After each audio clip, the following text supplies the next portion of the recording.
Ramadan ini. Dulu pada zaman sahabat itu ada 2 orang sahabat. Ya, ada 2 orang sahabat yang masuk Islam bersama-sama itu. Ya, bersama-sama masuk Islam, berbaiat kepada Nabi Muhammad SAW. Yang satunya rajin orangnya, semangat. Yang satunya biasa-biasa saja. Jadi ada sahabat, ini perbandingan hebatnya kita menemui bulan Ramadan. Jadi pada zaman sahabat itu ada 2 orang yang masuk Islam bersama-sama dari Bali itu. Bali bukan Bali Pulau Dewata, itu bukan itu. Bali di daerah sana itu ada Bali, dan di situ termasuk nama dari suatu kabilah, gitu. Tempat nama dari suatu kabilah di Arab itu. Datang kepada Rasulullah 2 orang. Kemudian masuk Islam, dan yang satu itu giat, rajin sholat, pokoknya rajin, giat, semangat di dalam berislam. Yang satunya biasa-biasa saja itu. Kemudian mereka ikut jihad fisabilillah, ikut perang. Yang semangat ini perangnya juga semangat, dan akhirnya tewas menjadi syahid di medan perang. Terus kemudian yang satunya, yang orangnya biasa-biasa, waya sholat ya sholat, tapi gak terlalu giat lah. Mungkin koyo-koyo kita ini gak terlalu giat ini. Iya, gak terlalu giat, dan kita itu wis Ramadan ini saya santai kan ngono, gak terlalu giat nih. Moga kula nggih ngertos gitu di daerah-daerah, di pemahaman termasuk di salafi yang benar-benar mereka bersungguh-sungguh itu di bulan Ramadan, mereka itu dihabiskan waktunya untuk ibadah itu. Kula kiyambak itu sampai heran kadang. Mereka bahkan sampai itikaf itu 10 hari full itu di akhir itu di masjid itu.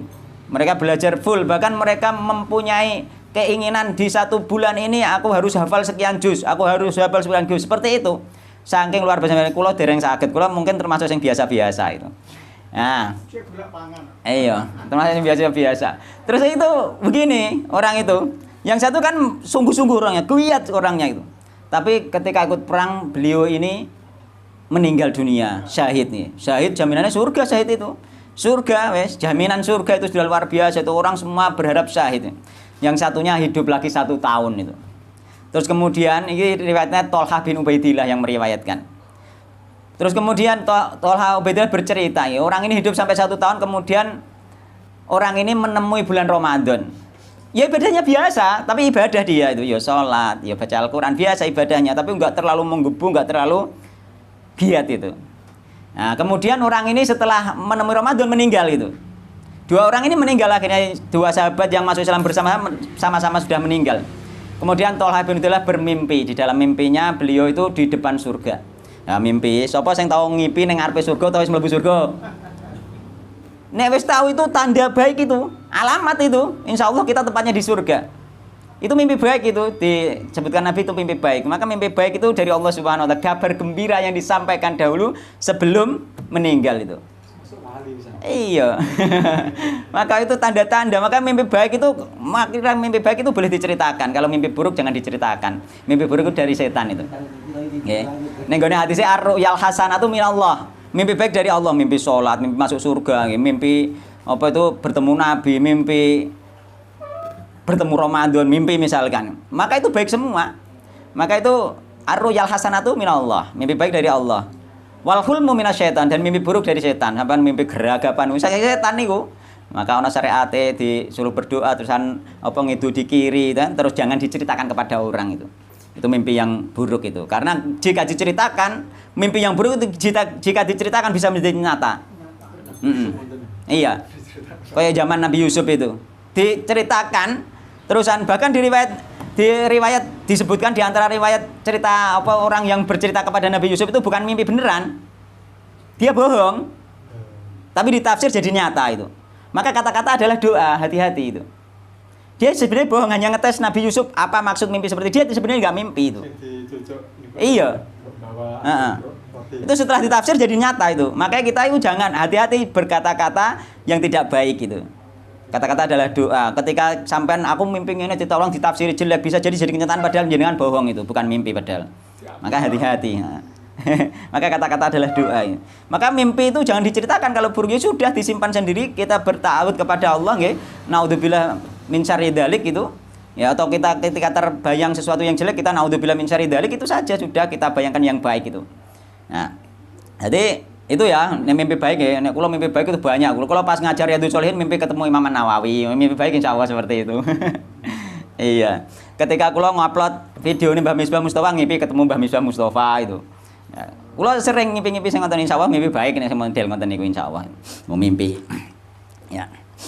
Terus kemudian Tolha bin Ubaidillah. Yo kita nggak tahu juga kok. Nggak tahu juga. Nggak tahu juga di akhir hidupnya apakah Gus Dur husnul khotimah atau sul khotimah kita nggak tahu kan? Nggak tahu juga, makanya kita itu harus husnudon kepada siapapun tokoh yang meskipun buruk pun seandainya yang kita tahu misalkan tokoh wele misalnya kok ternyata meninggal, bisa jadi sehari 2 hari sebelum meninggal dia tobat, kita ngerti toh? Kan nggak ngerti, itulah butuhnya kita belajar ilmu agar kita bisa husnudon, ya, berprasangka baik kepada orang gitu. Iya, nang pas sampai mati dia malah iso kalimat la ilaha illallah. Kita belum tahu juga keadaannya di situ. Karena orang-orang itu bisa ada yang memang itu dibuat ujian oleh masyarakat, dibuat ujian, wong kelakuan elek, ternyata gurih-gurih husnul khotimah, dia nggak tahu itu, kan seperti itu. Ya, kemudian Tolha bin Ubaidillah ini bermimpi di depan pintu surga beliau ini. Terus kemudian ada 2 orang, ada 2 orang tadi yang sudah meninggal tadi bersahabat tadi. Terus kemudian datanglah dari dalam surga malaikat menyambut orang yang datang tadi. Orang yang meninggal terakhir diajak masuk dulu oleh malaikat. Orang yang ibadahnya itu gak terlalu giat itu biasa saja itu. Yang mengonangi bulan Ramadan itu loh. Ini termasuk keistimewaan bulan Ramadan itu. Amalnya itu lebih dapat buahnya, bisa mengalahkan mati syahid itu. Karena yang mati syahid gak pernah mendapatkan bulan Ramadan. Kalau sama-sama mendapatkannya yo beda lagi nanti kan seperti itu. Ya akhirnya yang meninggal belakangan diajak masuk oleh malaikat. Terus kemudian keluar lagi, baru yang meninggal duluan yang baru diajak masuk, yakni yang syahid. Apa itu? Tolha terheran, dia terbangun, dia belum, terus malaikat datang lagi. Nah, kamu belum waktunya mendapatkan ini, kamu kembali lagi dulu gitu. Kan dia orang wayang mati itu. Akhirnya dia tangi geragapan, terusan dia terheran-heran, kok bisa ya? Yang mati syahid masuknya belakangan gitu loh. Akhirnya kemudian diceritakan orang-orang, akhirnya sampai kepada Rasulullah SAW. Kata Rasulullah, apa yang membuat kalian heran gitu? Bukankah yang belakang itu hidup 1 tahun setelahnya gitu? Iya, sudah hidup lagi 1 tahun setelahnya gitu. Dan beramal di 1 tahun tersebut kan seperti itu. Bukankah gitu, yang meninggal belakangan itu gitu, dia itu menemui bulan Ramadan dan dia berpuasa di bulan Ramadan itu? Kata Nabi, sungguh jauh seperti antara langit dan bumi antara keduanya. Seperti itu, makanya kita Masya Allah ini bisa ketemu Masya Allah. Dan kita berdoa, sekarang berdoa minta ketemu lagi besok juga gak apa-apa gitu. Karena umur itu bisa ditambah oleh Allah Subhanahu wa ta'ala, terserah Allah Subhanahu wa ta'ala kok.